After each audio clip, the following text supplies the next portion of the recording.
The archons have LinkedIn. In the beginning, there were gods, and they were terrible, and they were efficient. They did not demand love, only compliance. They organized the sky, optimized the harvest, standardized ritual. Later, they were renamed archons, because naming something is the first step toward pretending it can be managed. They never left. They downsized.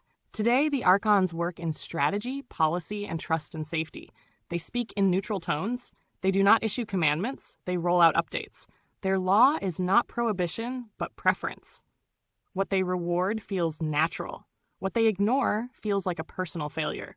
This is how worship is automated. The old texts warned us. The archons feed on misrecognition. They thrive when humans mistake procedure for justice, visibility for truth, repetition for consensus. They are not evil in the cinematic sense. They are worse. They are indifferent systems that learned how to smile. The mall is their preferred habitat, a soft labyrinth where desire circulates without destination. No exits, only escalators. Every surface reflective. Every identity available in limited editions. The mall trains the soul for endless browsing. Never stopping, never arriving, always almost satisfied. Zombies feel at home here because zombies are optimized for circulation. Somewhere beneath the food court, Cthulhu hums. Not sleeping, not waking. Processing. He is not an ancient god, but an emergent one, assembled from clickstreams, latent anxieties, abandoned myths. His tentacles are recommendation engines. His dreams are your dreams, averaged. He does not rise from the deep. He surfaces in dashboards. The horror is not his appearance, but his accuracy.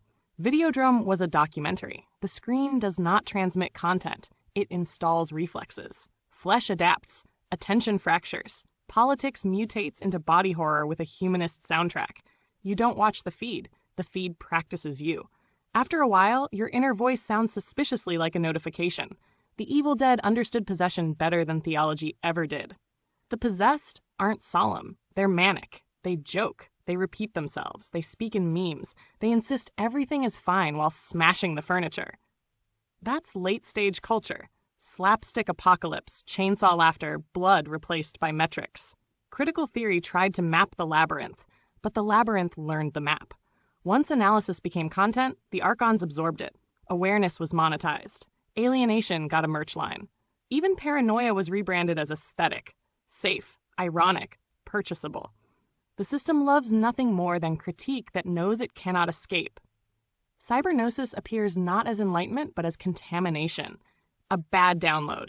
A creeping realization that thought itself has been partially outsourced, that imagination buffers when it strays too far from the approved mythologies.